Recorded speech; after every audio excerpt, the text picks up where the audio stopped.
back by popular demand. Our first interview with Dr. Jolene Brighten was so popular. So many people were sharing it. A lot of people telling us they got a lot of great information and value from it, that we decided to have Dr. Brighten on again. And we go all over the place in this episode, in this interview. We talk about premenstrual syndrome. We talk about the cycle and what that looks like and what is normal and what is not normal. There are symptoms that are common, but they aren't necessarily good. So just because they're common, that doesn't mean that they're good. We talk about nutrients that can benefit women and health. I think you're really going to enjoy this episode. Now, you can find Dr. Jolene Brighten on Instagram at Dr. Jolene Brighten, and Brighten is spelled Brighten. On YouTube, she's Dr. Jolene Brighten. Her website is drbrighten.com, so that's drbrighten.com. And then the book that people have just been raving about that she wrote is called Beyond the Pill. And this talks about the potential side effects of birth control, what it's like going off birth control, and how to kind of mitigate some of the symptoms that happen when you go from hormonal birth control to all natural. Now, before the episode starts, I want to remind everybody that MAPS Starter is 50% off. Now, MAPS Starter is our resistance training program designed for people who want to start with resistance training, people who want to just get started and reap all the benefits that you can get from working with resistance. Everything from building muscle, burning body fat, sculpting the body, getting stronger, and speeding up your metabolism. So if you're a beginner or somebody who's taken a long break and you want to get back into resistance training, this is the perfect program for you. Now, for those of you who are advanced, it's a wonderful gift for your friends and family members who want to get started with working out and doing it properly. That's what this program is all about, proper resistance training. Here's the best part. You don't need a gym. All you need is a physio ball and dumbbells, and you can do the whole program. So here's how you sign up. Go to mapsstarter.com. That's MAPSSTARTER.com. And use the code STARTER50. That's STARTER50, no space, for the discount. Get out your notepads. I always do this weird thing. As soon as there's a nice mic set up, I start talking like this. And they're like, oh my God, you sound just like Gamora from, and I'll take it. Gamora from Guardians of the Galaxy. She's a badass. Oh, yeah, that's right. Mm-hmm, that's right. You could break me down, toss me from a ship. I will just come back. Yeah, when we used to get on camera in the early days, Adam and I did this weird, he had this weird, he talked out of the side of his mouth and do this, hey, what's up? That was more like on camera. Yeah, that's what I meant. Yeah. I have friends that are like, oh, I did voice training for my podcast, and they're like, if you launch a podcast, you should consider it. I'm like, you get what you get. I'm not I am not going to go spend the time to train my voice. And right. Like, but you could ruin your voice. I'm like, yeah. But it's like, if 10 years of screaming at people as a group fitness instructor didn't ruin it, then you're all good. I'm like, I've been talking for a very long time. I still haven't got comfortable with, and I don't know if it's our generation or what, but I'm just the talking to the camera as if I'm talking to a massive audience. I have no problem. I don't get stage fright or anything in front of massive groups, but I get weird looking at it. Reminds me of that Smurf that held the mirror like this, and he was always looking at himself all the time. Smurf. Yeah, Vanity Smurf. Is that what? Oh my God, I can't remember the name of that. I get super embarrassed when I'm in public, where I'll be talking to my phone and someone walks by, and I'm like, yeah, that's why it feels weird. And then I'll leave it on Instagram where it's like, and then I come back and I'm like, I just got really embarrassed, you guys. Whatever, I'm just gonna put it out there. The girl at Starbucks today, or not Starbucks, we were talking about that earlier, at Stumptown. I walk up and I order my coffee, and she's like, what's your name? And she's like, oh my God, you're that doctor on Instagram from the book, huh? And I was like, yep. And this is why I never lie about my coffee habit. Because here I am. You're going to get found out. In Stumptown. Oh, yeah.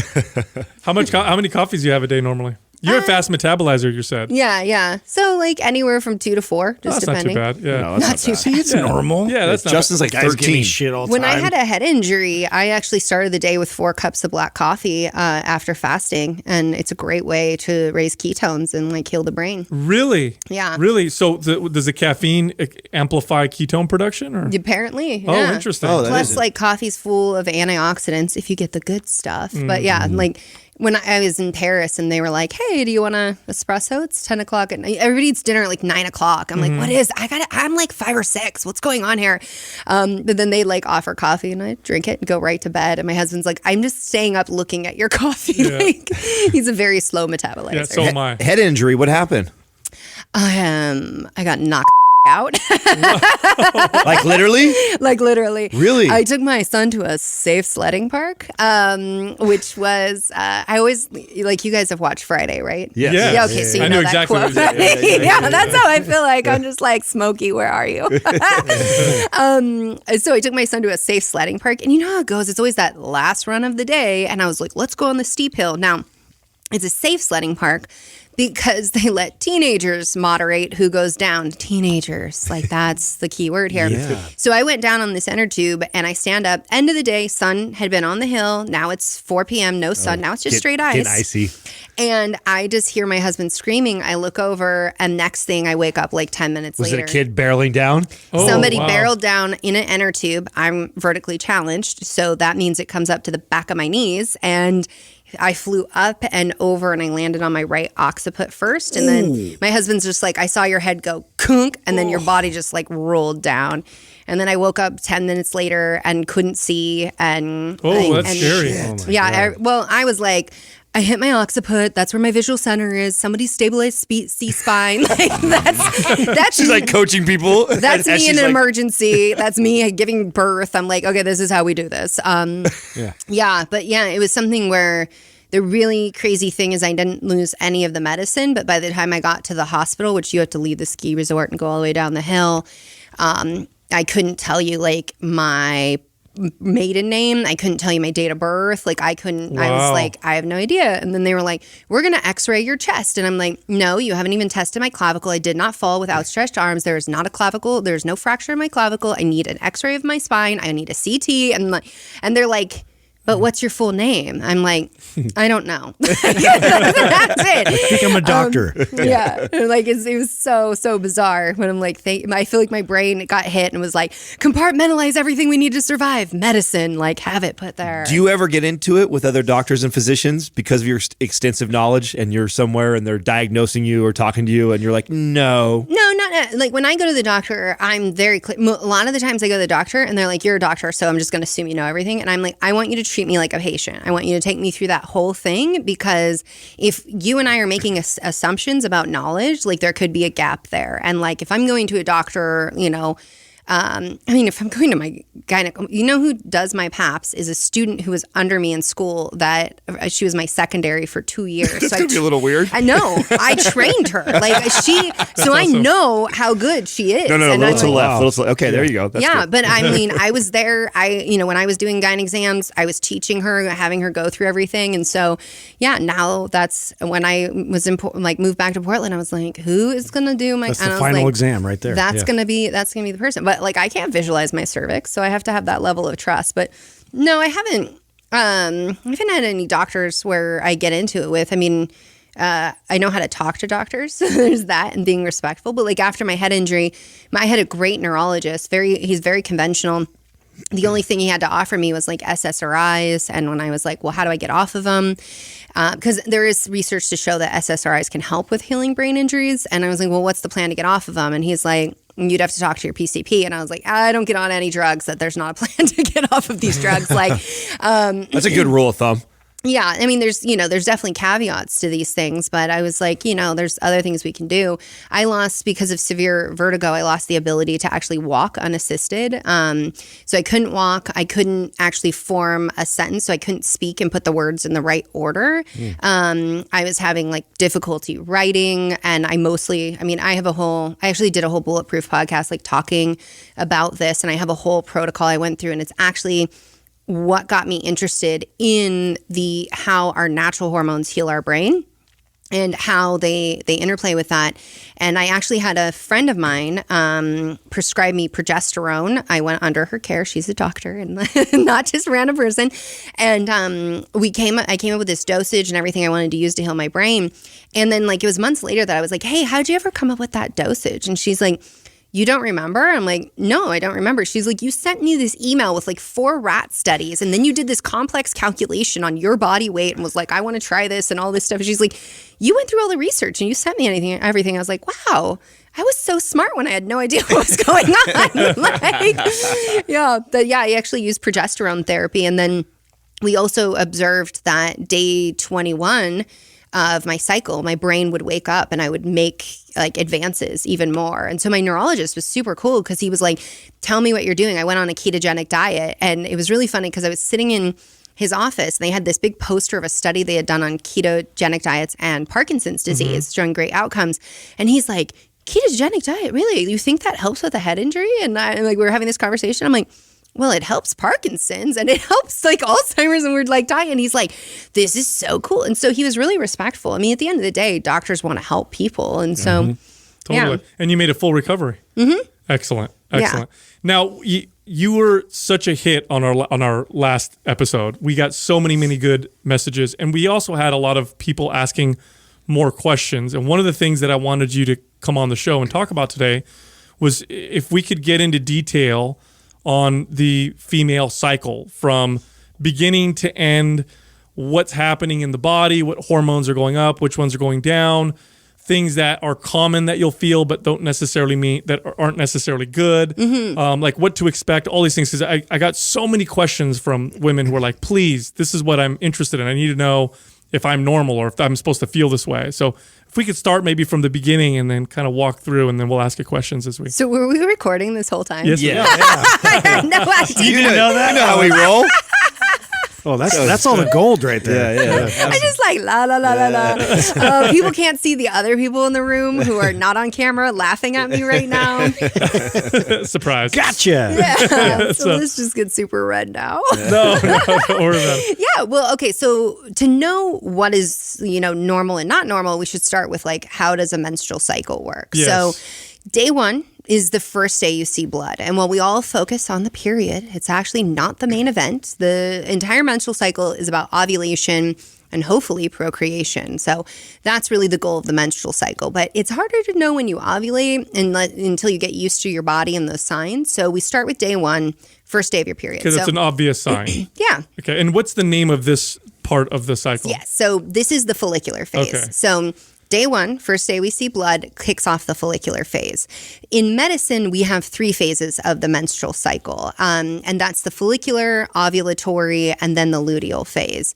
You will hear people talk about the menstrual cycle being its own phase as a 4th phase. That's a 4th phase if you look only at the uterus. So that's what the uterus is doing. It's shedding the endometrial lining. But even during your menstrual cycle, your menstruation period, you are getting the ovaries ready for another egg. Okay. So to say it's a 4th phase, true in terms of what the uterus is doing, not so much of what the ovaries are doing. But we're not going to overcomplicate things. So everybody who's listening, get ready to take notes. Okay, so day 1, we have our period.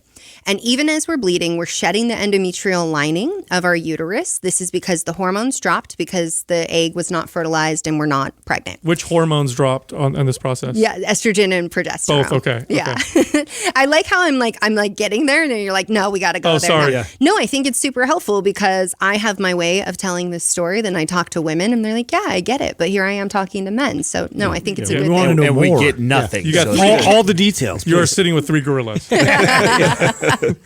So when you have your period, so hormones drop.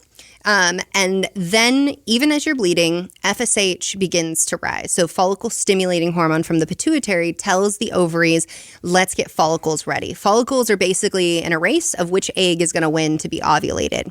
So even while you're still menstruating, FSH is signaling the ovaries are now raising your estrogen. Estrogen is the main diva, as I like to call her, in the follicular phase.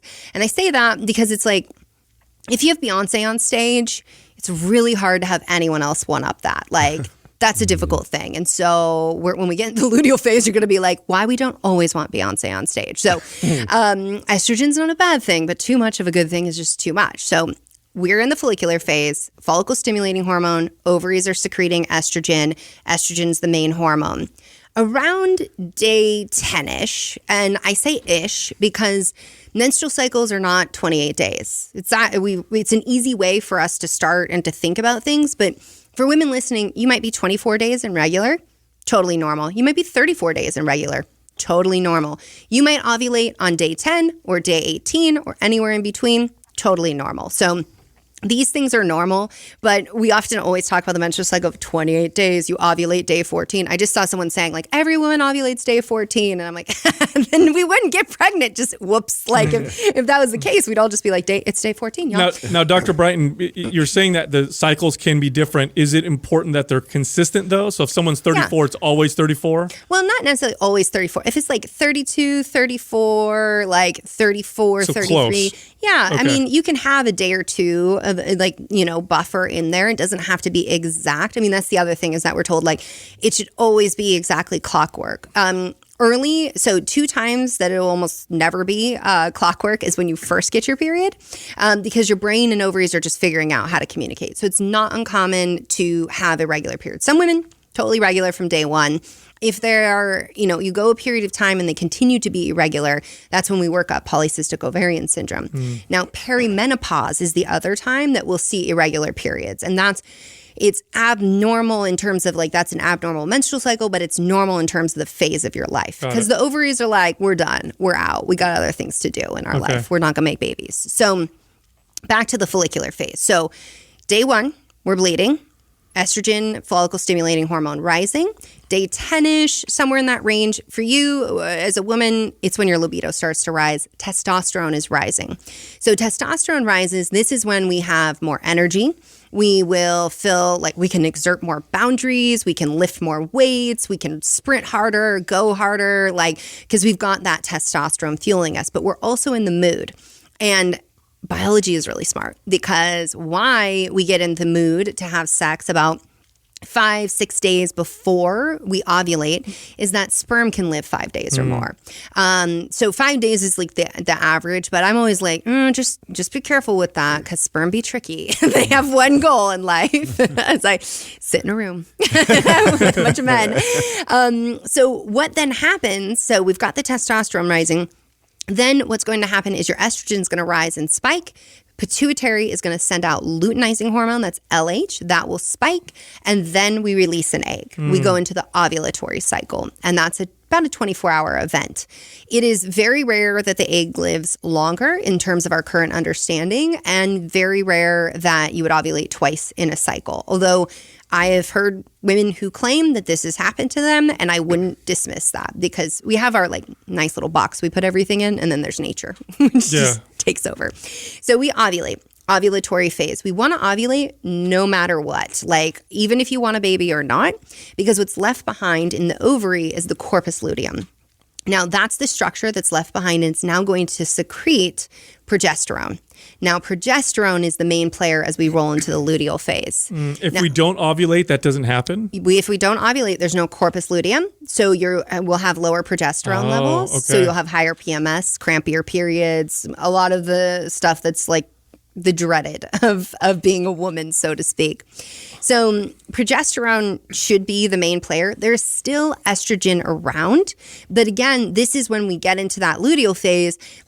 If we've got estrogen, which we were calling Beyonce, we can't just bring in somebody who's never taken the stage before. We need Aretha Franklin or somebody that's come before Beyonce bigger. That's progesterone, so that we keep that estrogen in check and so that there's a balance going on. So when we go through the luteal phase, and that's typically for most women is going to be a good, 14 days.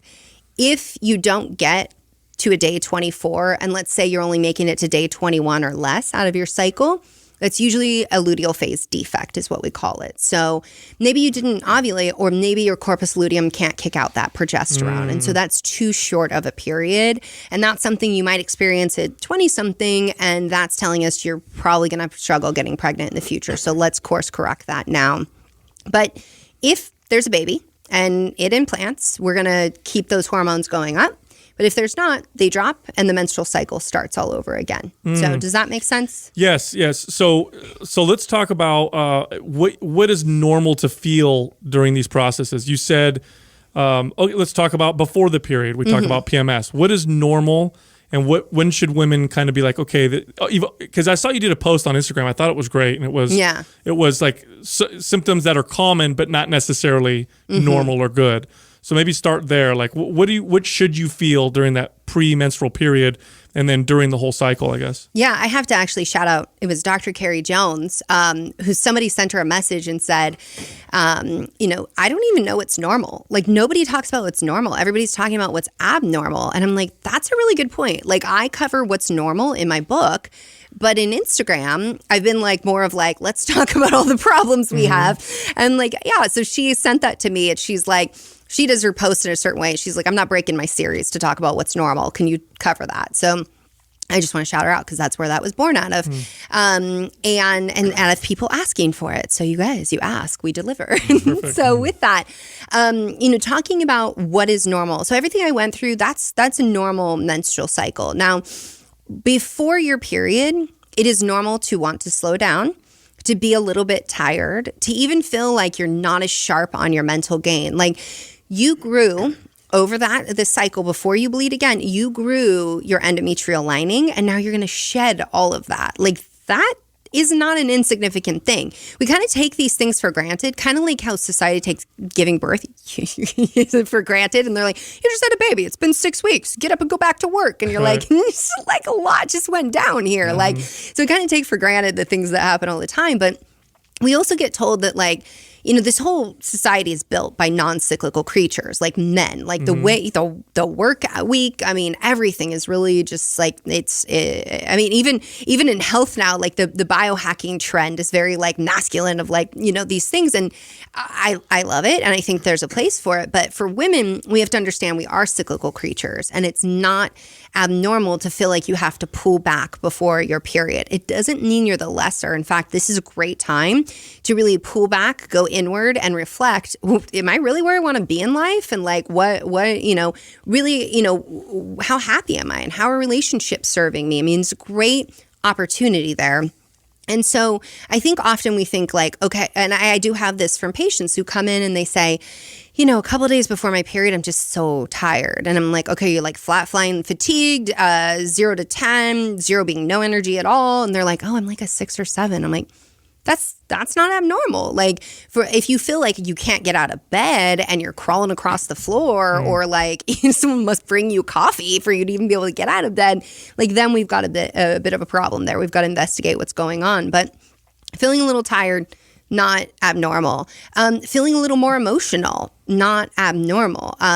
There's when you look at it from like a historical perspective, there's a lot of experts who think the reason why there was the red tent and women are taken away from the tribe to menstruate was never because we were unclean. It was really more about the fact that, what some tribes said is that the veil becomes very thin and we start communicating with like whatever the powers that be, but also that you're more sensitive. It's funny that it's so cool that you're saying this. I read a long time ago, I don't remember why I looked this up, but I was looking up like, what are the evolutionary explanations for feeling that way before you get your period?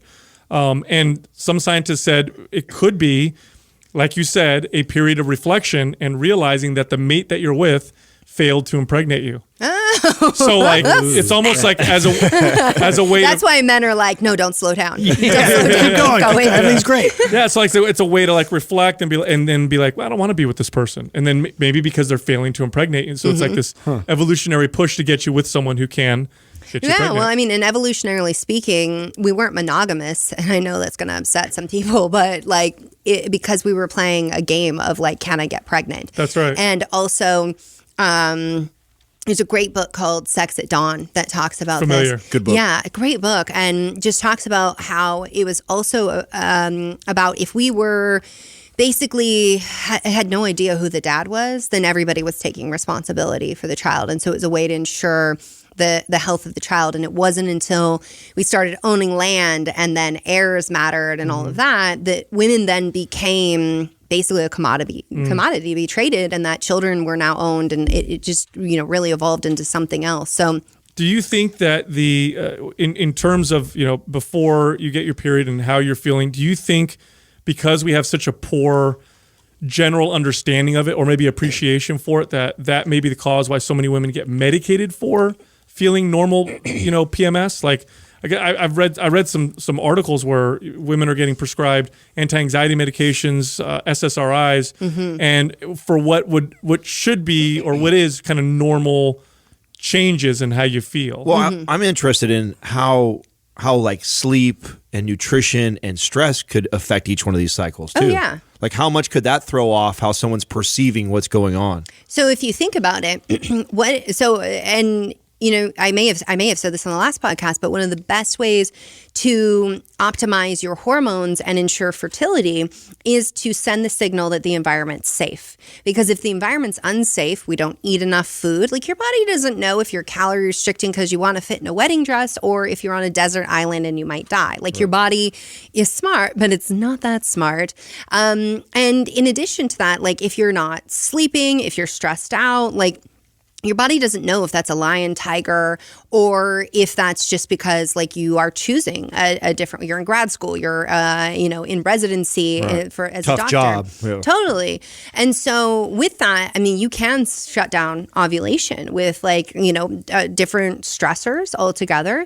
The other thing is that you might not get your progesterone levels up. Your body will always choose survival over procreation. So what used to be called the pregnenolone steal, now we understand that like your cells are not stealing from each other. That's not what's going on. I just want to own that, like, I did use that language in the past. So if you find that somewhere where I said that, know that we got new science. I learned, we moved on from that. And so what really happens is that the brain will preferentially signal, like, adrenal glands, let's get our cortisol up and let's not signal so much to that progesterone. Like, we're not worried about having a baby. We're worried about surviving here. Now, for the average woman, what does that feel like to her, though? Because sometimes this is one of the things I have to talk to clients all the time. Sometimes they don't.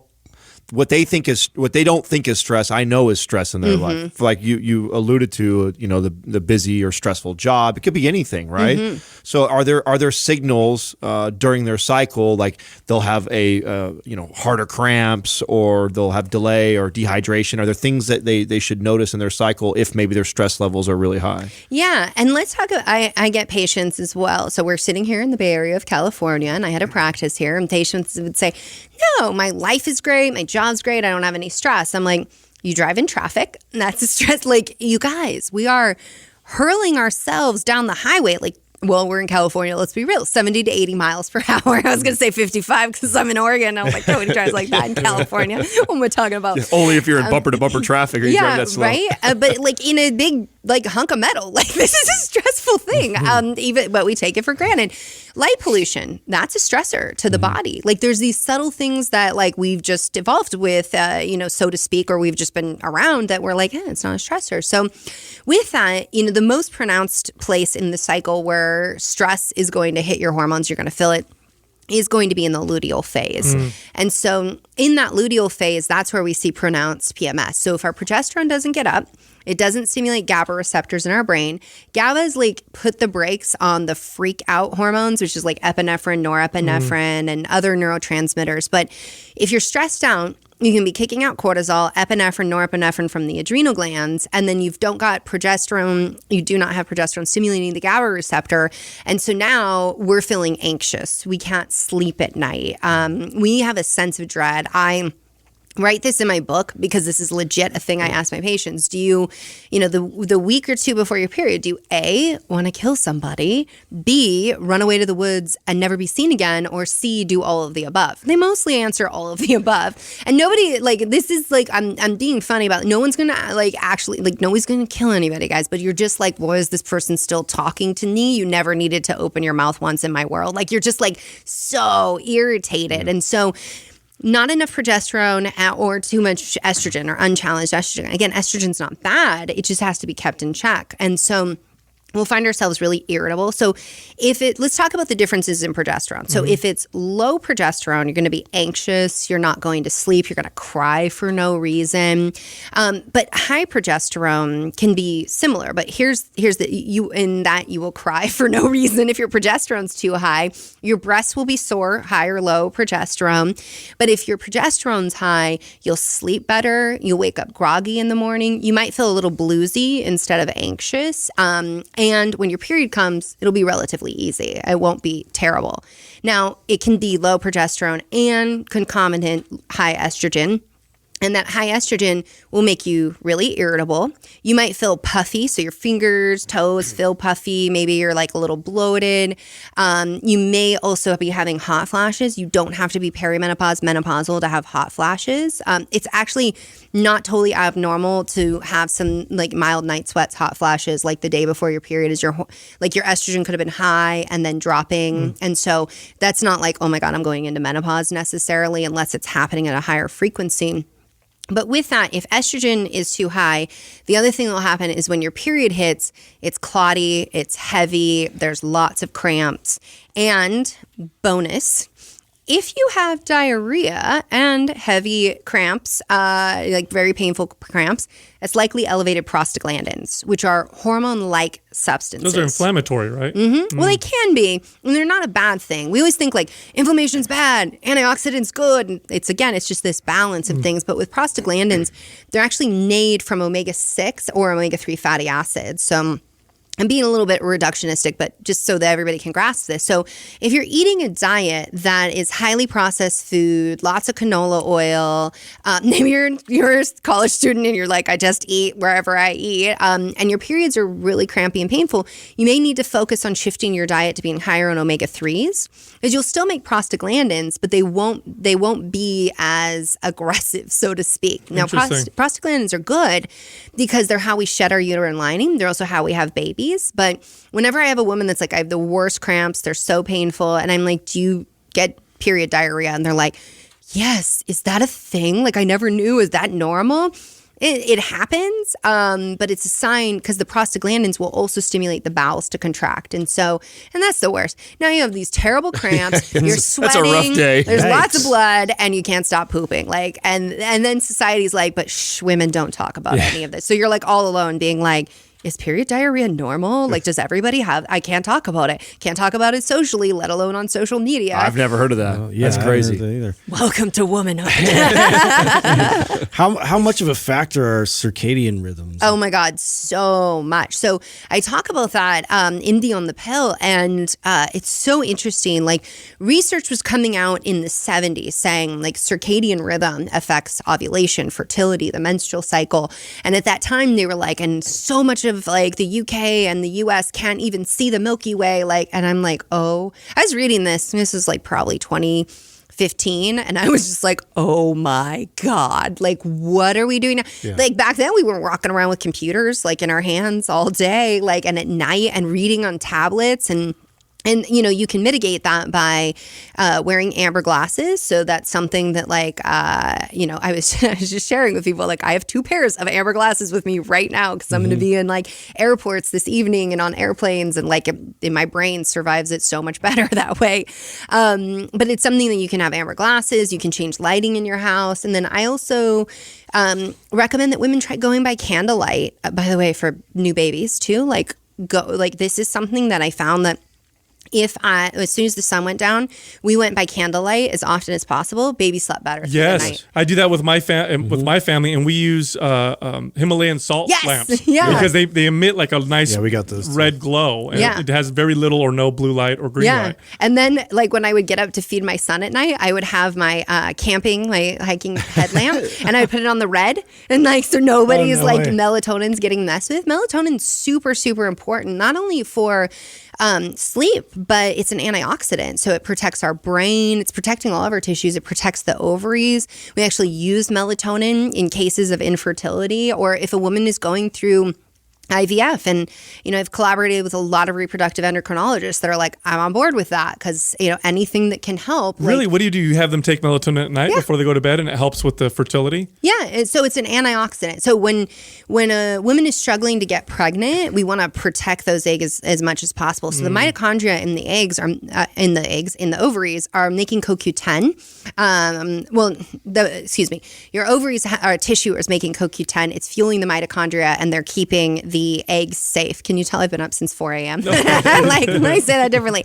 And they're keeping the eggs safe. This is one thing when women come off of the pill and they say like the pill caused me to be infertile. We actually have no evidence that the pill or any hormonal contraceptive causes long-standing infertility. But one hypothesis that I've written about in several places that I have is that actually what's happening is that by the time you come off to have a baby, your tissue decline of CoQ10, which it declines with age, it's already declining. So protecting those eggs and being on a medication that depletes antioxidants has kind of done a disservice there. But it's not that the pill actually caused you to be infertile. We just need to bring up more antioxidants and, depending on the time she's been struggling, also bring on a reproductive endocrinologist. Do you recommend CoQ10 supplementation for women on the pill? Okay, interesting. Yeah, I mean, the pill depletes CoQ10. It's that, or I'm always food first. But when I say Awesome. you got to eat organ meats and like beef heart. I mean, where do we concentrate CoQ10 in the body? The heart. For anybody right now who's like, you are so disgusting, you said beef heart. Here's the trick. Go to the butcher, grass-fed, make sure the farmer treated the cow well. I'm a very big proponent. This is how we save the planet. Beef heart, ask them to take 25% beef heart ground up and 75% grass-fed beef. That's and it. We talk about this. put That's it what we together do. and put it in a burger. You can't even taste it. No, it's actually the best. Like I am weak sauce when it comes to offal, and I was like living in Paris, and I'm like, I don't want to eat foie gras. I don't want to do it. My kid's like all the things. He like does bone marrow, like it's like what is that? The luge? Is that what it's called? And he's like like into his mouth. Bone marrow I can hang with, but with organ meats, I mean, I think that's the best burger you're ever going to have in your life when you put that beef in there. And then I had sent you my first book, which is where I talk about liver, just making it like pill size, like the end of your pinky, and cutting it all up and putting it in your freezer, and then just taking it pill form. There are people that are doing desiccated liver, and I think that's a great option as well. But there's so much we don't know about nutrition. Like, yes, we've got macros. Yes, we've got micro nutrients. I think it's a very short-sighted perspective on food. And as I've been saying for years, I think food is information and it's relaying signals to our body that's way more complex than we have the ability to understand currently with science. And there was just more research coming out showing that, trees and the forest communicate to each other. And there's like basically this fungal highway, and that like they're all interacting. And if a predator comes in, like they're telling each other. And I'm like, if plants are doing that with each other and they're communicating like to the squirrel and the bee, and like, we're animals. Like, what's going on with us? And I know there's people that are going to be like, that's so woo-woo. Yeah, and in 20 years, you're going to be like, we discovered this thing. That's always how it goes. I'm like, whatever. I'll put ideas out into the ether, and maybe they'll be true, and maybe they won't be, and I'll be okay either way. Like, let's just find out. I'd rather be on the safer side, though. Right? Yeah, and that's why I'm a very big proponent of and every time in my book we talk about nutrients, it starts with like, here's all the foods, and then we'll go into supplements. And it's really funny because I had someone write me and they're like, your book, all you do is just push supplements and that's all you talked about. And I was like, well, I'm curious, because when I talk about B5, I'm like shiitake mushrooms, and I start talking you through all that. When I talk about iron, I'm talking about animals and like the being more bioavailable and where to get omega-3s in your food supply. And she was like, well, all I saw was tables and bullet points, and I just skimmed the thing. And I was like, so you didn't go into the paragraphs? And it's like what I'm hearing. And then she wrote me back and she's like, I just went into the paragraphs and you do talk about food first every time. And I was like, yeah. And it's one of those things like when you write a book, you're like, people are going to get me. Yeah. And then when it comes out, you're like, okay, I know what I would have done differently now. Like, we needed tables and charts for food because that's all anybody was looking at. Well, our bodies evolved assimilating nutrients from food. And so creating vitamins and supplements and minerals and in pill form, that's us getting as close as we possibly can to what our bodies evolved to take them from, which is food. And sometimes we're good, sometimes we're not. And food seems to have the most bioavailability of all these nutrients. Like, try and get your vitamin D levels up by taking a pill versus eating it, like cod liver oil, for example. Yeah. Very, very bioavailable. A common symptom that I've heard. By the way, that can help with period pain. Oh, really? Yeah. What vitamin D? No, cod liver oil. Yeah, and vitamin D as well. forever. I mean, it's called vitamin D, but it's actually more like a hormone. And spoiler, we don't know a whole lot about this. Like, I mean, it's amazing to see its interplay with autoimmunity, to see breast cancer, also, you know, just in terms of hormones altogether. And it elicits an effect on, I mean, through the vitamin D receptor on so many genes. I've heard other scientists and doctors say exactly the same thing, that we should probably consider it a hormone just by the way it acts. It was a game changer for my psoriasis. I've been going to a dermatologist for 10 years, taking the steroid creams and all this shit. Never once did they talk to me about nutrition. Sal sends me over a study one day, and I'm like, oh, I've never really paid attention. Maybe my vitamin D levels are started taking it. Yeah. Better than anything else. Because there's vitamin D therapy for psoriasis, I mean, that they actually use. We know with multiple sclerosis, for example, the further you are from the equator, so not you guys, but me, the higher the incidence of multiple sclerosis. And they believe it has something to do with the vitamin D because we're not getting the sun exposure. So what I was referencing was the omega-3. So cod liver oil is rich in omega-3 fatty acids. If you're going to take cod liver oil, bigger bottles is not better, and please make sure it's sustainably harvested fish, because I think it's BS that there are supplement companies that just go out, catch a fish, gut it, pull out a liver, and throw the fish into the ocean. I'm like, what are we doing here? Like, we have to all get along on this planet. And it can go rancid. A lot of times people buy fish oils or cod liver oils and don't realize that it went bad. So if you have the capsules, poke a hole in them, squeeze out the fish oil, smell it, and you'll know, this isn't good. It's not going to do any good. Yeah. And then with cod liver oil, one thing you have to be cautious about, and same with liver, is that if you are pregnant, that type of vitamin A is a teratogen. So too much of it can actually, teratogen basically means makes baby a monster.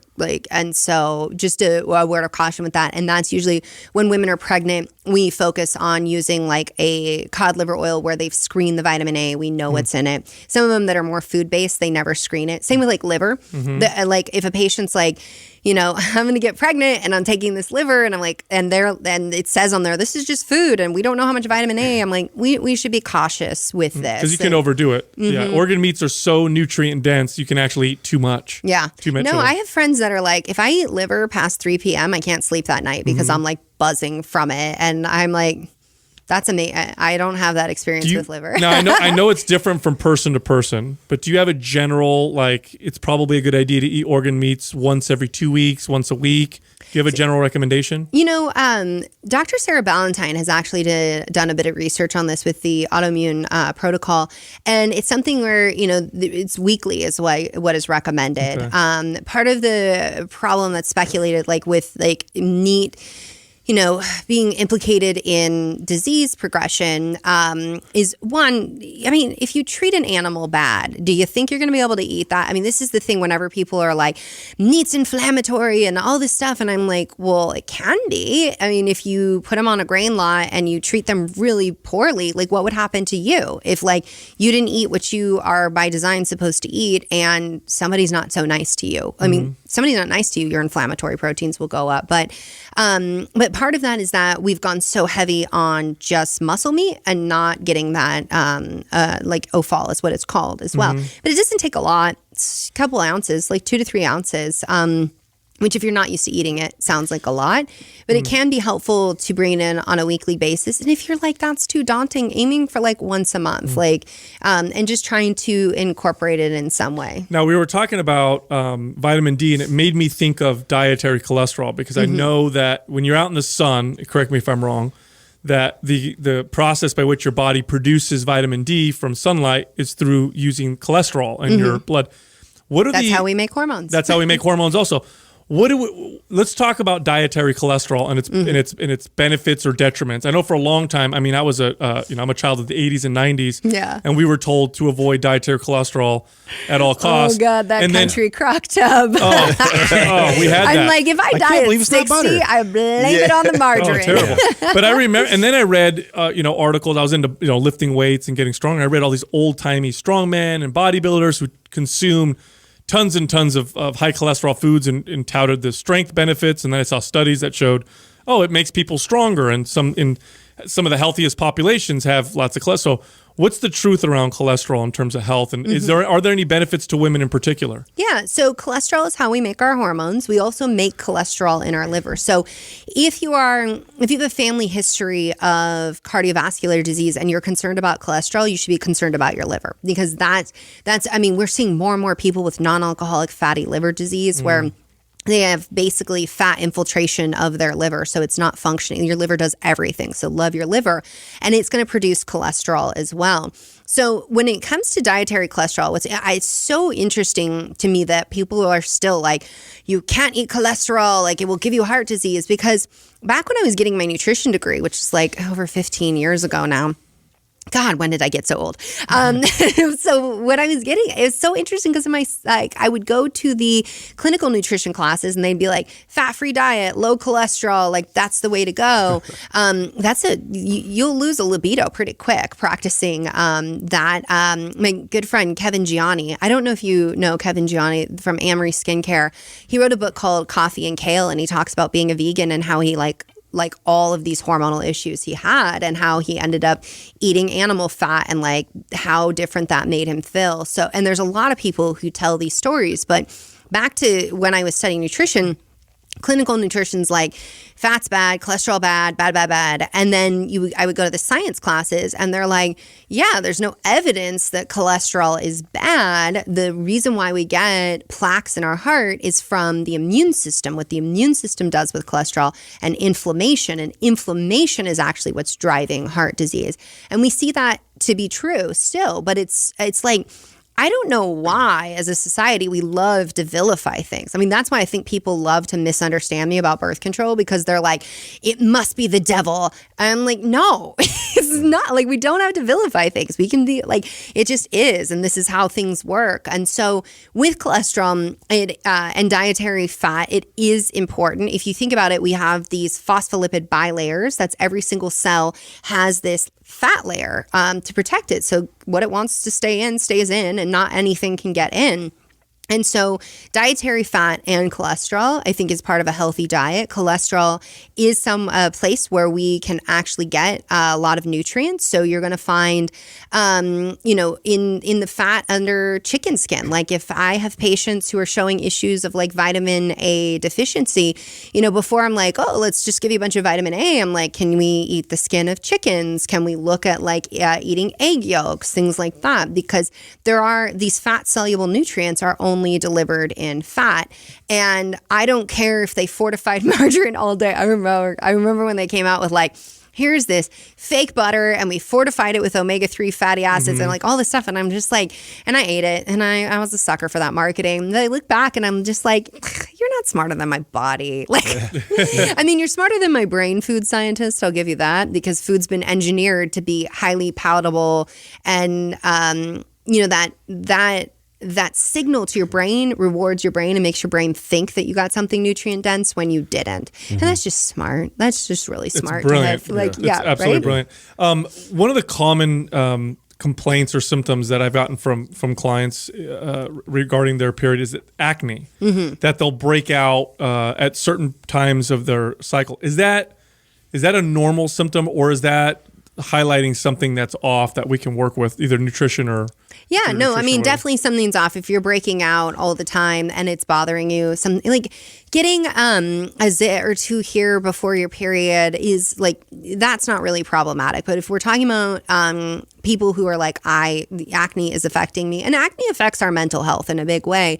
So that's where knowing your cycle and mapping your cycle, I mean, this is the fifth vital sign. We can understand what is actually going on here. So if you have acne and it precedes ovulation, it's likely an androgen issue. So testosterone going on. So testosterone can cause acne. Is it too high? Oh. Yeah. It's usually too high, or you're converting it into DHT, which is a very potent. It's what causes male and female pattern hair loss, and it's a really potent androgen. So that could be the issue with acne. If acne is coming up just before your period, it's likely, it can sometimes be high progesterone. But it's because progesterone can make the pores swell, but it's likely that it's an estrogen issue. We've got too much estrogen. But the other thing that can happen before your period is that so we have period diarrhea, but before a period, we can actually become constipated. And so when we become constipated, and that's because our hormones, especially progesterone, can slow down the motility of our digestive tract. So the muscles will just relax. So with that, if you are constipated, you can have higher levels of estrogen because now those gut bugs have time to make beta-glucuronidase and to reactivate the estrogen and put it back into circulation. So because good motility is very important for normal estrogen levels. If you stay backed up or whatever, what you're saying is estrogen goes up. Yeah, and how do you get your waste out? If you're not pooping it out and you're not drinking enough water, and if you're constipated, you're probably not drinking enough water to pee it out, it's going to start going out through your skin. Like your body's going to start removing. And so that's one way that we get stuff out. And so if you have acne and it's non-cyclical, so for instance, I'll have, this comes up with patients where they're like, every time I travel, I have a breakout by the time I get home. I'm like, what happened when you traveled? How are you pooping? I didn't poop. Most people have trouble pooping when they travel. Take some magnesium citrate with you so that like you can have that bowel movement, but that's what can be going on. So acne is kind of complicated because it can be hormones. It can be gut microbiome or skin microbiome disruption. It can be accompanied with food sensitivities. So if before your period, you're someone who's like, I'm binging on sugar and carbs and chocolate. Chocolate's a good thing for you. That was the next about chocolate. That was the next one is like food cravings. Like what's going on with that? Yeah. Well, I mean, that is one thing is that your body's like, we're going to make a baby. So there's there's that part, but there's also the shift in the neurotransmitters that can make us want to crave more. And you're not a bad person if you crave these things, but like if you're craving salty carbohydrates, we've probably got some adrenal stuff going on, and even like sweets can be a part of that as well. But that's the other thing is that if you're binging out, because like dopamine too will be like, please reward me. Like I get that chocolate fix and I feel so much better. And chocolate's not necessarily a bad thing. You can overdo it if you're sensitive. If you're sensitive to it, and you guys, everybody listening, view this all through the lens of what's true for me, because I'm saying a lot of true stuff, but it might not be true for you. And you might be like, I eat chocolate and I get a migraine. Not good for you. Don't do it. Like, so that's not true for you. But, that if you're, binging on some of these foods that can, we know that acne can be associated with food sensitivities. So that's another thing that could be going on. It may be that we don't have enough vitamin A and zinc going on to help with our immune system and to help our skin health. And so this is where getting lab testing, partnering with a clinician could really help you troubleshoot it. Acne is the last thing to heal. I talk about this in my book. And, even I had friends that were like, man, I can't believe you told people that like acne is going to be last to heal and some of these things are going to take longer. And I'm like, I'm just so over, as a woman, I'm over these books that are like, lose 50 pounds in 5 days, or like fix your entire menstrual cycle in 2 weeks. And I'm like, but your menstrual cycle is more than 2 weeks. So like you can make changes and things can improve, but like, let's be realistic and let's stop setting false expectations for people. Like natural healing doesn't work like a pharmaceutical. You don't just take it and your body's like, shut it down. Like that there's a time and a place for that. It's something that takes time. And usually acne is one of the last things to heal. It's a signal that something else is going on. So it might be that you have polycystic ovarian syndrome. Like that is, you might have inflammation, insulin dysregulation, and then that insulin, which is a hormone produced by the pancreas to usher sugar into the cell. In women with PCOS, it stimulates the theca cells of the ovaries to make more androgens. And then 5-alpha reductase comes in and converts it to DHT. Now we lose hair on our head, we grow it on our chin, and we have oily skin and acne just about everywhere.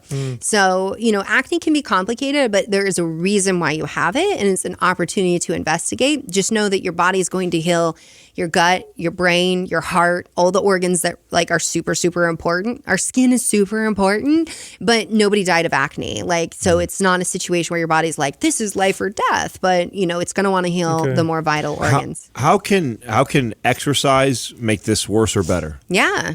So overtraining, I mean, I don't even know, does it need to be said? Overtraining does no one any favors. I mean, not just for your hormones, I mean, but you can get injuries. And so certainly if like the thing is that So you guys see that the U.S. soccer team attributes like part of why they won is that they actually charted their menstrual cycle. Yeah. We talked Yes, we about did. that on the last. Everybody who's listening, go back and listen to last episode because I talked all about how to work out on your menstrual cycle. And I saw that come out. There's like they won in the time that we've talked, and I was like, badass. That is so awesome. The women are in the coach that they brought in, he has an app. I actually downloaded it, but I'm like super skittish about period apps these days because they're sharing all this data. Oh. Did you guys see that? No. So, no, yeah. I didn't even think of that. Yeah. Absolutely. Because you're entering in all your information. Super personal violate data. HIPAA? Like Facebook now, no, because there's no doctor-patient relationship. yeah. But like, so Facebook knows when you have sex. Like they share that data, and Also, I can think about this right now. If so you weird. If you start to figure out when a woman is on her cycle, I wonder if you could start to create targeted advertising. 100. When would you send her an ad on chocolate? Right when you're probably most likely to crave it. Totally. Wow. Yeah. Facebook. Exactly. And that's, I think, where Apple's going to come in this month. They're supposed to drop an app, and I think they're just going to be like, fools, you should not have shared data. I mean, I get it. Like, how do you make money as an app? You know, like, you got to share data.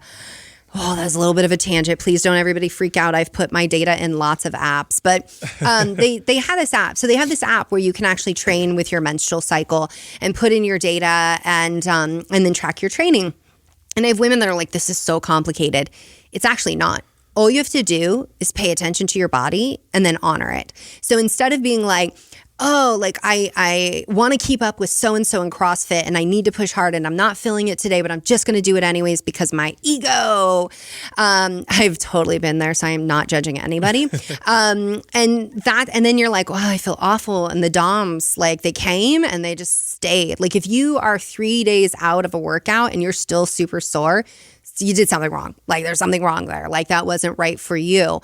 And then, the other thing too is that if you're feeling like, oh, I feel like I was only going to run 5 miles, but I feel like I could run 10 miles today. Do it. See what happens. Like, here's the thing. You can make a mistake and you can come back from it. Like and you'll know if it's too much, but if you feel really good, you can go for it. Like we get these really rigid ideas and then we're like, oh, I have to do Pilates in my luteal phase because my hormones are dropping and that's what I need. But maybe you do feel really good to do some like hot yoga instead because you're sweating. Just listen to, get in tune and honor your body and track what happens and like just be your own little scientist there. I mean, there's so many things about how to eat with your menstrual cycle, how to move with your menstrual cycle that I have seen time and again with patients that like once they start tracking everything and they start paying attention and they honor where they're at, they intuitively move into all of this. Like they don't have to like have an app or have like any of these things. Although I think it is a good way to start learning your body. It can be one avenue to get there. But I never want people to feel like the only way I am going to know my body is if I buy Dr. Brighten's book or if I buy this app or if I do that. Like, you live in it. You can get to know it. Do you think that because women have been in modern societies on birth control when they're 17 and then they were on it for 10 years and then they went off, that they missed crucial time to learn their bodies, to kind of understand what feels normal for them or not, because they were on birth control that whole time? Yeah, I mean, possibly, but they also didn't miss out on learning about pregnancy. So there's that. Right. I mean, it's possible. There's a researcher, Dr. Jolene Brighten, who actually is in her research is looking at ovulation and looking at, it's really a 10-year maturation from the day you get your period and then about 10 years later for brain-ovarian communication. So she's calling to question what happens when we disrupt that and come in with the pill. I mean, when you consider there's 100 million women worldwide on hormonal birth control and how little research we have on brain health, just for example, there was Dr. Kissling, is her name, was in Scientific American this year, and she made a statement, which is 100% true, that long-term suppression of the menstrual cycle via birth control is in women. This is the longest uncontrolled experiment we've ever done, and we actually haven't been following up on the research. And it's a very interesting. I just love observing things, and to observe how many OB-GYNs and medical doctors are like, shut it down. Don't talk about the side effects. Don't talk about any of this. You'll just scare women from taking it. And this is just fear-mongering. And then to see all the PhD researchers that are like, we got to talk about this. We need to research this. Like, what's going on? And doctors are like, no, it's absolute. And this is how everything responds. And my friend, Dr. Sarah Hill, who wrote an excellent book that's coming out about birth control and just looking at neurological health, she made a very interesting statement to me, and it was so on the head in that she said, clinicians, these doctors, expect that everybody should have the exact same, response to a medication. And she's like, and the problem is that science just doesn't show that to be true. And she's like, we have had these dialogues about things that they say are evidence-based. And then when you actually look into the evidence, you're like, well, not so much. And so, this is not to say that anyone's bad, but I think that this comes out of fear, like this fear that we'll lose birth control, or this fear that it'll scare a woman who needs it. Because if you have endometriosis, or really you need a blood transfusion because your periods are so heavy, you need birth control to get out of that. Do you need it for life? Maybe not, but that's a good tool. But they feel this real kind of fear, and the fear that we'll lose access, the fear that a woman won't take it. And and a lot of that is I feel like it's kind of treats women like they're dumb. I think that we can advocate for access and education so the woman has that informed consent. And I want every woman working with a doctor, not going it alone. But this whole conversation is, we don't know what's normal and when it's time to go to the doctor. And the same as when we start birth control, is that women don't always know that that's a side effect of birth control. Talk to your doctor, because there's lots of formulations of the pill. You could switch to a different one, or maybe an IUD would be better, or maybe you would do better, with a NuvaRing. There is no one size fits all in this, and we just need to be able to have that conversation. And the thing I'm advocating for daily is having that humility and curiosity in medicine to say, I just owned that I used to say the pregnenolone still. Mm-hmm. And that is so wrong. Is that because I'm a stupid person, I should feel ashamed? And I think sometimes doctors have this pressure and they feel that. No, it's because that's what we knew. But now we know better. Now we change our language. And I have no problem saying, yep, I was wrong about that. We were wrong about that. And this is actually what's going on. Now we understand that. And in some ways, it's there's this fear of I can't be wrong. And I've watched a lot on social media where women are just sharing their personal story. And then a doctor comes in, and I get tagged in these things because they're like, Dr. Brighten, what is this? This doctor is telling me this is irresponsible for you to share your story because, this is, going to harm women. You're hurting women. And I'm like, women need to be able to talk freely about what happens in their body and to share their story. And I don't think that sharing your story, I just don't think anybody should be silencing women anymore. But it's almost this I'm the doctor, I know best, only have this conversation in my office. And sometimes it's I tell you what to do and you just accept it and don't question me. Not all doctors are like that. Mm. My friends who are medical doctors are not like that. But, when you hear these stories from women, it becomes very apparent why they are now so distrusting of their doctor. And that's something that I expend a great amount of energy trying to help women revive that trust, where I'm every single profession has people like this, because they have people. You'll meet mechanics like that, lawyers like that. They're everywhere. And it's just so intimate when it's your doctor. But maybe that's just not the right doctor for you. But I don't want anyone listening to this to think medical doctors are bad and conventional medicine is out to get us. There are people who very much believe this. And I'm yeah, and that time I got bit by a dog and that medical doctor was there for me. I've had my life-saving experiences where I'm no, I love me some MDs, but we have to stop thinking that they're the holy grail of everything and start looking at a team approach in terms of medicine. So, and personal responsibility. That's the big one. Yeah, that's the big one is taking responsibility and ownership of your health, which some people don't want the responsibility because it's a big responsibility when really you think is. about it. It's I like know have this to body. yeah, you have to inform myself. I have to take care of myself. I can't just do I what gotta do someone the tells work. me. Yeah. Well, But it feels confusing Yes. these days too, because there's people out. I mean, that is why, like, I say all the time, like, is this true for you? Like, view it through that lens, because people will be like, I'm so confused.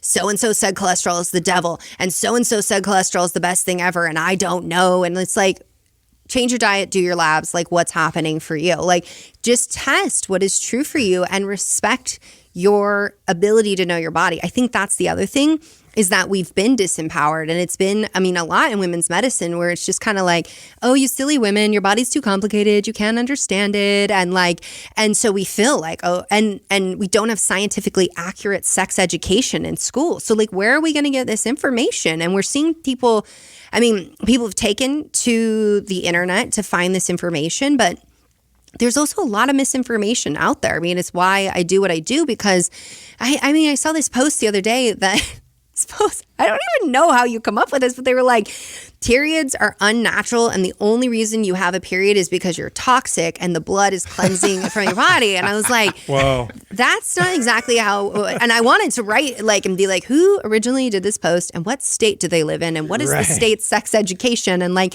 how do we go upstream and prevent this from happening? Because then women on that thread were like, oh my God, I'm so unhealthy, I have a period. Or I saw this in the paleo space, I think probably like 6-7 years ago, where women were like, it's really abnormal for women to menstruate as much as they do now, because in Paleolithic times, like, we were pregnant all the time or nursing and and it's just like, yeah, and you died at like 30 with like 13 kids. Like, I have patients who have had 8 or more children, and it's very, I had one patient with 26 children, and it's very depleting on the body. Oh, like, sure. very 26? depleting. Wow. I know, right? That's She's like an all-star. mind-blowing. My grandma had 18, and I'm like, that's amazing. I have one. Yeah. At 30. Do you have a protocol as far as, like, for example, like someone's listening and they are somebody who is taking their labs, Yeah. and then they're making some adjustments in their diet or their routine. You know, do you recommend only maybe manipulating 1 or 2 variables, be consistent with that for X amount of time, retest again, and then play? Like, do you have a protocol? Well, it depends. And that's the thing of like what makes it so difficult to have the science on a lot of natural therapies is because it's like in nature, like, do you ever just get vitamin A on its own? Like, no, vitamin A comes together with like a lot of other things. And so it's like science wants to be like the one variable and what does it affect? I love that. I love to know these things. But when it comes to like working with the body, we need, like, if you're not sleeping, good luck. Eat all the vegetables you want. If you're sleeping, but you're not eating any vegetables, like, that's not going to be a problem. So we have to look at the lifestyle and nutrition factors together. If we're using certain like protocols, diets, therapeutic diets, for like small intestinal bacterial overgrowth and things like that. Those are temporary diets. And then, yes, we're going to go back and test and see how did the treatment do. And so it really just depends on what we're talking about. And that's very much what we're seeing the movement is to get away from that like one size fits all cookie cutter approach for everyone. And it's harder in medicine to not just be like, oh, here, you're in the algorithm, I do this. And most people don't follow the algorithm. I remember when I first got into practice and I was like, dang it, nobody's like, why is nobody just fitting and you get one person who fits the perfect algorithm and you're like, yes, I know what to do. I know this. And back to your point, we covered the overtraining. We didn't talk about not exercising. Right. As well. I mean, that's something too that like, if you have someone that, and I've had the patients come to me, I mean, from all different kinds of doctors who are like, I don't exercise, I don't drink enough water, I'm constipated and I have SIBO, small intestinal bacterial overgrowth. I'm being treated for that over and over and over. And I'm like, but if you don't move your body, then you don't move your intestines. And like, if you don't move your body, so movement helps us convert inactive T4, thyroid hormone, to active T3. And so that helps with our motility as well. And so, not exercising also means muscle atrophy over time. And everybody's always like, osteoporosis, that's the disease like grandmas get. You know when it started? It actually started when you were like a teenager. Bless us all who did not eat well. I didn't eat well. I was like, fast food, check. Crumb donuts for lunch, check. Yeah, I'm just like, don't be Dr. Brighten.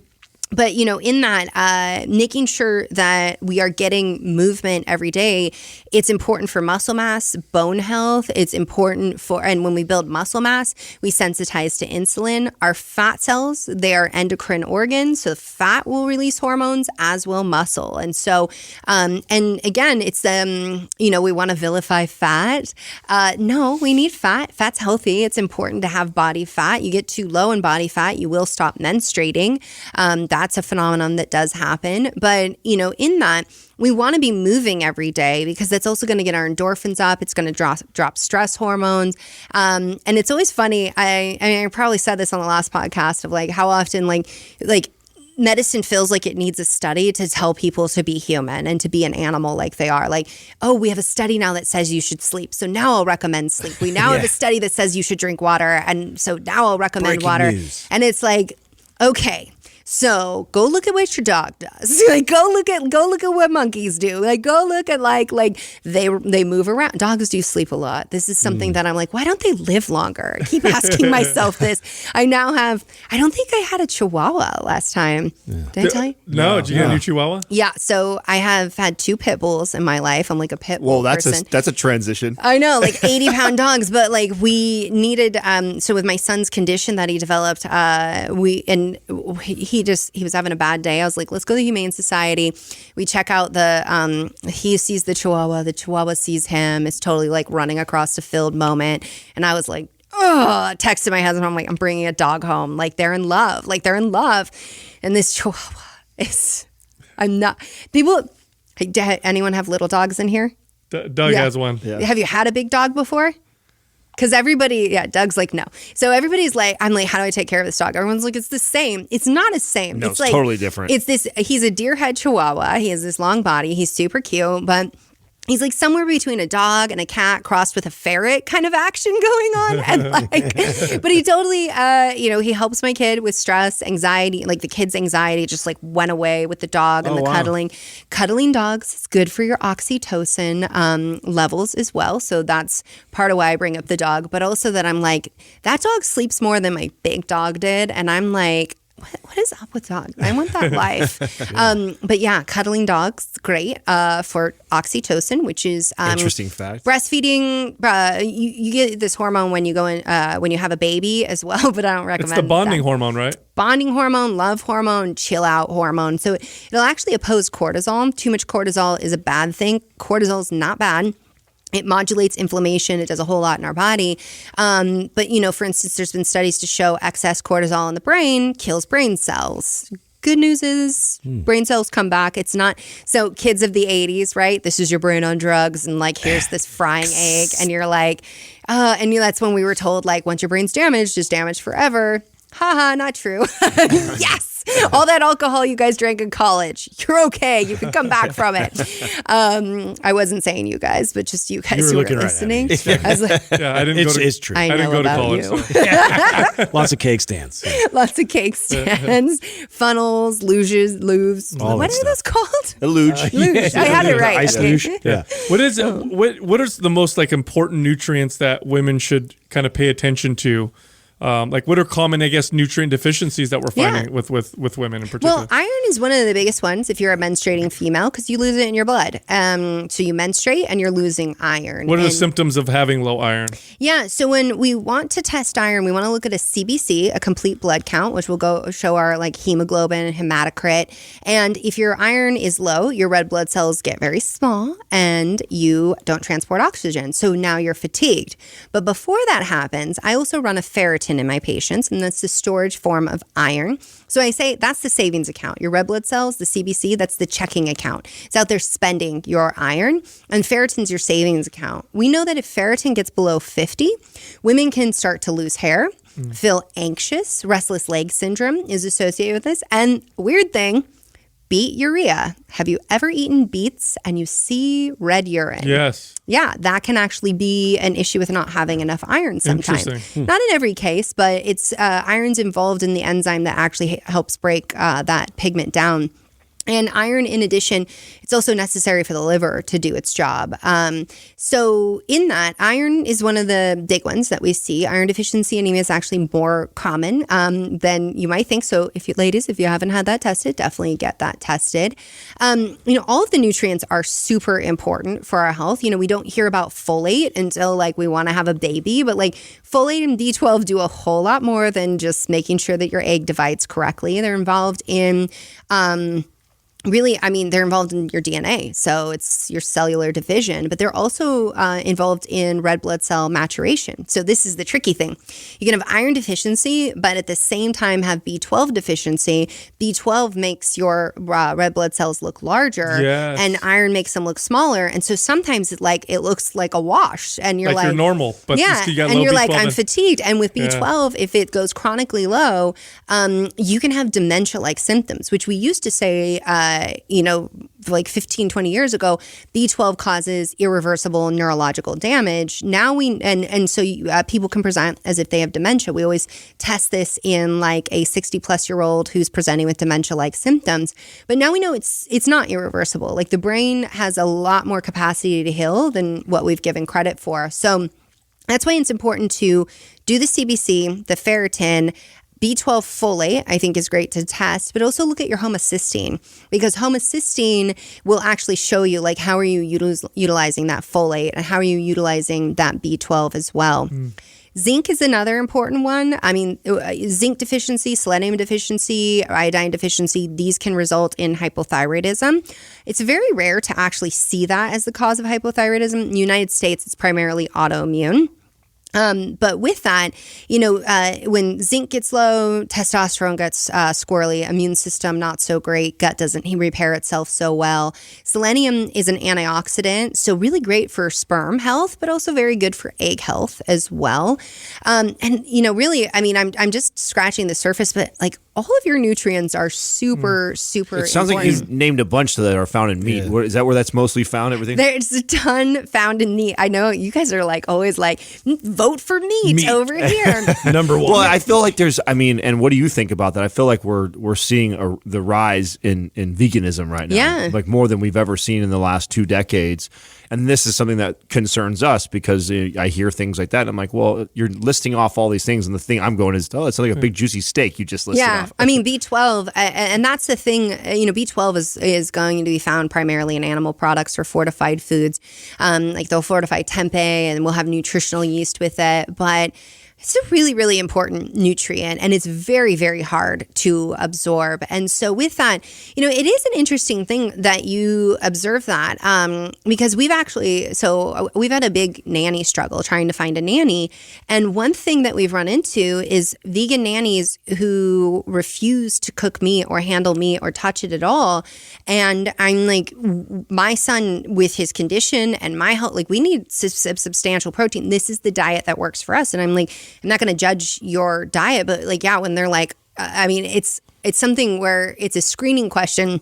I would never, I've actually hired, had vegans come work in my house before, and they've been fine handling meat.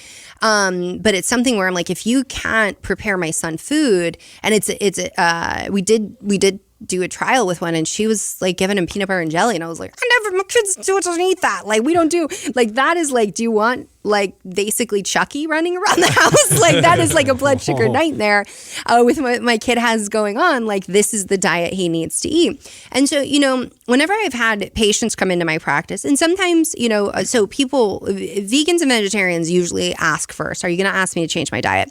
And the thing I always say is like, I am going to do your lab work, like hear your story, go through everything, and I'm going to present you with like what needs to happen. And I need you to be open to the possibility your diet's not serving you. It may or may not be. Like I have patients who are vegetarians and they thrive. My mother-in-law's actually never had meat in her life, and she's in her 60s. I don't know if she cares if I gave away her age. But like on no medications, super healthy. Like, so, I mean, it's possible. But the thing that I always have with patients is that, like, if you're not okay with me questioning and speaking to you about your diet and whether it's serving you, I probably won't be a good fit, because in my job to educate you, you can do whatever. And I tell them, you can do whatever you want. I can tell you, like, you're iron deficient, you're B12 deficient, like, you know, you need selenium, and, you know, you get that best from like seafood. And yes, you can get some from Brazil nuts, but like, you know, we really need to get these levels up. And you're like, I don't want to do that. I just want to supplement. That's 100% your choice. Like, you can do that. I personally was a vegetarian for 10 years. I had a copper IUD, became iron deficient, and my doctors were like, okay, you need an iron supplement. And I remember, I think I was probably like 27, 28. And I was like, what? How come you're not talking to me about my diet? And they're like, well, you're a vegetarian, so like, we don't want to talk to you about your diet, because like eating meat, like, that's off the table. I'm like, well, you never asked me. And also, what I'm hearing is my diet's not working for me. My ferritin, which should be like 70 to 90, was at 3. I mean, single digit, that's scary. So my savings account was depleted, and my checking account was depleted as well. And so, you know, I went back to eating meat, and I went out and I ordered a buffalo burger, and I was like, oh, and we all tell us our story. There's this story of like, when you go back to eating meat, you're not gonna be able to digest it. You're gonna feel awful. It wasn't true. I actually felt better.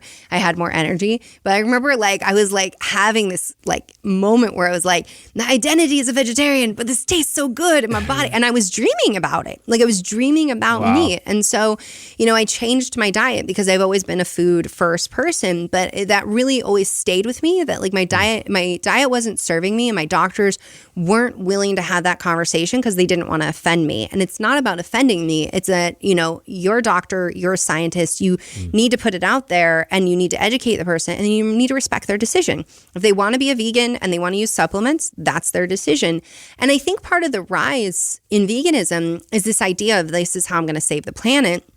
And the thing I get really concerned about, so as we were talking, I think we were talking about me being an urban farmer, is just how depleting monoculture crops are to the earth, and how they disrupt the microbiome of the earth, and how, I mean, soy and wheat farming is not a sustainable practice. But really, there's going to be a documentary that I'm privy to, but I can't talk about, coming out about how, you know, sustainable farming practices that actually integrate like the goats and the chickens and the ducks and the cows and all of those things, and then grow produce. Like, that's actually how we heal the planet. And that's actually how we reestablish the microbiome. We take care of the local ecology in those areas. Like, currently in Portland, I'm watching that they're ripping down these craftsman houses. It's breaking my heart, because then they just rip it down and they decimate the entire yard, and they just build out. It's like the Bay Area.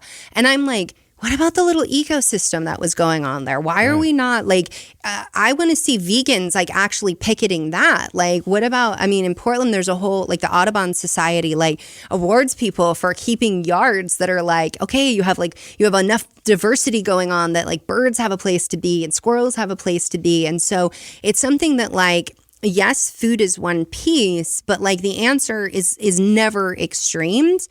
And like, I honor what they're trying to do, but we also have to look at like, now if you switch to eating processed food, that's not a better alternative for your health. It's not a better alternative for the planet. If you're eating food that's being shipped across the continent or coming across, you know, trucks, like that's also, so there's other things that we can do for the planet. And that's what I'm saying is like, if you're a meat eater, you don't have to feel guilty about it. Support your local farmers. Farmers are the unsung heroes of healthcare, and they don't get enough respect. So support your local farmers. Shop local as often as possible. You guys have a new seasons down here. My Lyft driver actually started one of the first new seasons. So we were having a whole conversation on the way over here, because new seasons is in Portland, and they try to source everything as local as possible. Cool. Yeah, it's a big chain in Portland, and they keep everything, you know, as close as possible. But it's things like that like, if a truck didn't have to drive across the country, or, you know, it didn't have to come across a boat. Right. Like, what a great point. Yeah, I mean, we can cut down in so many ways. I almost never drive.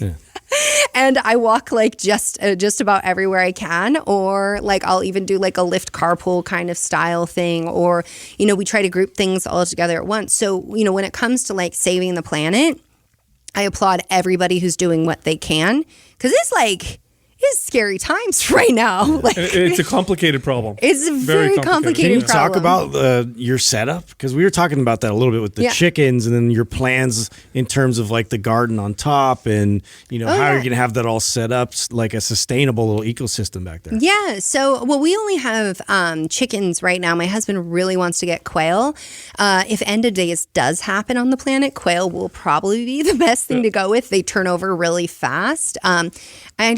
To him, I'm like, that's just going to be a pain. And like these little tiny birds, like how much work is that going to take? I don't know. But they do turn over really, really quick, and you can eat their eggs, and you can sell their eggs for quite a bit, actually.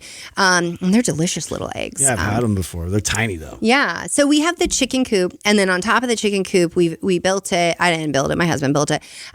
So that the roof we can grow. And so it's the thing that I'm considering, like I'm going to grow some plants through the winter, and then I'm probably going to give up that space to pollinators like next year. So a lot of my raised beds that I have, I actually gave up a lot to the bees this year of like planting borage. I eat the flowers. So I'd let them pollinate them. Then they drop. Then I would put, borage flowers like on salads and nasturtium and talk about like a way to show your microbiome some diversity is like, eat the weird things that you don't see in the supermarket. We had like breakfast salads like all summer with flowers on them. And I was like, I just feel so fancy. I feel like a little fairy or something. But that's part of like me. So my son, he actually it's not anaphylactic, but he swells terribly with bee stings. I do as well. But last time his hand swelled so bad, he blistered and his skin split. So like I can't keep bees. I really want to keep these, but instead I gave up a lot for pollinators. And so making sure that they had, lots of flowers and things to eat in my yard. Don't cut down your dandelions. And we actually have a rule in my house of like, if we don't see dandelions growing, we don't go in that grass to play, because odds are it is sprayed with glyphosate. And interesting. We now have evidence that and all these herbicides, now we have evidence of what we've always suspected to be true, which pisses me off because it's one of those things where like the burden of proof was on the shoulders of the consumer, and that's just never right. So my yard hasn't had any chemical sprayed in it in 10 years. I have an apple tree, which was why I bought it. I planted a cherry tree, and I planted a pear tree, an Asian pear tree. I'm a big proponent, if you're going to grow anything, grow the most expensive stuff in the grocery store. So Asian pears, expensive, grow that. I want to have figs, but they're so messy. I'm like, I really want a fig tree, but we'll see what happens with that. And so, and then I've got, how many raised beds do I have? 5 raised beds now. Which I'll grow, just a variety of things. And then I barter. If you follow my Instagram, you saw my son taking a basket of apples over to the neighbors and trading them tomatoes, because my tomatoes just did not take off like my neighbors did this year, but I had tons of apples to trade. And so trading squash, I don't like squash that much. And so I didn't want to grow squash this year. I was like, I'm over it. I don't even like it. And my son went and traded pears and apples to get some squash. And so doing things like that where, and then we have so many friends and then other families we contact to come and take the additional produce I grow. And then I grow a lot of my own herbs. So there's a whole bush of red raspberries, which is delicious, but the red raspberry leaf is a great tea. It's a uterine tonic. So if you're someone who sees brown discharge with your period, that's slow flow, oxidized blood. If it starts out that way, maybe blood left over from your previous period, taking in red raspberry leaf, I'm not saying that's going to fix your problems. I'm not making claims here, but it is an herbal tonic to help with blood perfusion and the strength of the uterus. And so that's why it's given. What do you do? Just take the leaves and you boil them? Sometimes I'll do fresh raspberry tea, but I usually just dehydrate everything. So like I have this, I was laughing with Jordan and telling him about like last time on the podcast, we were making fart and poop jokes. And I made this tea with my son, and it's fennel and peppermint leaf, and we called it the Stop Farting So Much. And we just dried it, and we have a whole jar of it. Awesome. And so same with our hops. We used to home brew. Then we figured out we were gluten intolerant, and that sucked. I had a kegerator in my kitchen, and we would home brew like chocolate coconut stout beer. Great. And then my husband's like, beer's why I have migraines. And I'm like, beer's why I can't move my joints. Like, It's a sad day. I know. I And went through so that too. like anybody who's listening who's like, I don't want to go gluten-free. Oh my God. When I went gluten-free, there was like one gluten-free beer on the market. It wasn't good. And gluten-free bread was like a brick. Like you could smash windows with it. It was awful. It's come a long way. I'm like, you posh spoiled babies now that don't want to go gluten-free. I didn't want to go gluten-free. I was like, I'm not going to be that person. And then I was like, Then you became I'm that that person. Yeah. Do you think, I've been meaning to ask you this, do you think choline should be considered an essential nutrient? I've heard some debate. Yeah. I mean, we certainly need choline. That's why we put it in prenatals. It's a really important nutrient to have as part of that as well. And that's the other thing to keep in mind for everyone listening is like, prenatals are great. I definitely think if you're on birth control or you're in reproductive years and you don't have iron excess, considering a prenatal, because you never know when nature will find a way. But in addition, there's nutrients like, phytonutrients and biopterin. You're only going to get those from leafy greens. So this is why, I say you can't out supplement a poor diet or lifestyle. Like if you don't eat vegetables, you can't just like take all the supplements. Yes, they'll help. They're meant to supplement what you're doing, not to like take over a crumb donut addiction. I own that. That's the second time you brought up the crumb donuts. I know. Making me crave one. I'm just calling myself out, and like, so like nobody feels ashamed or like, because people, they hear new information, and we had this tendency to be like, well, I must be bad because I did that before. And I'm like, well, you didn't know, and like just to know that like I'm not perfect. I was laughing with you guys that I went into the Stumptown in the airport today, and the barista, when I told her my name, she was like, you're that doctor from Instagram and you're on the book. And I was like, and this is why I don't lie about my coffee habit, because like, and then like, I just hate that. I hate when you like are like, that person's so cool on like Instagram, and then you like meet them in real life and you're just like, you smoke cigarettes and like you're what? Like I've had this cognitive dissonance moments, like, and it's just like, wow, like that's a trip. And I also just I actually said it today on Instagram, like social media isn't for creating the life you want. That's what real life is about. So stop putting the highlight reel on there. It's okay to like be flawed, to make mistakes, and that's something that like, it's good to remind ourselves that like we were never perfect. And like just the things that I did where I'm like, I know whenever women are like, where were you when I was 16? I'm like, where was I when I was 16? I was like, not sleeping, like just doing terrible things. I'm like, that's the reality. When you have kids though, you're like, oh my God, if I could tell my teenage self to sleep, that is like what I'd be saying right now. Oh, I regret all the naps that I fought when I was a kid.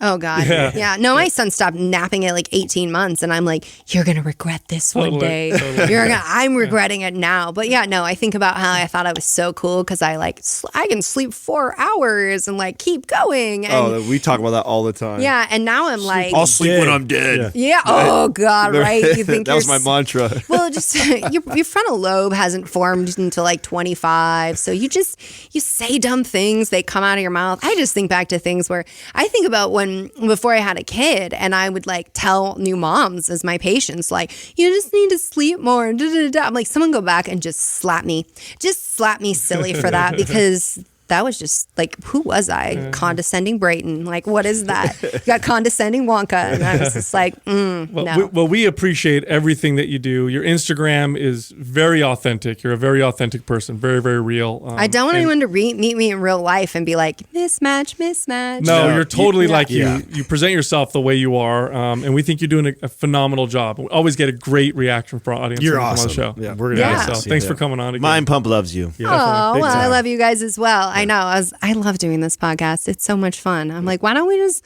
Well, and I didn't even know we were recording. And like, you are always welcome to come down. Oh yeah, we got to do more for sure. For real though, that's like the first time I said the F word in a recording, and I'm so Yes. right now. Yes. Should we all say it together? Like I just did that woman thing. Look at like I even contracted my body. I'm like, I'm starting to squeeze my legs in, my arms in. It made my voice super small. Like,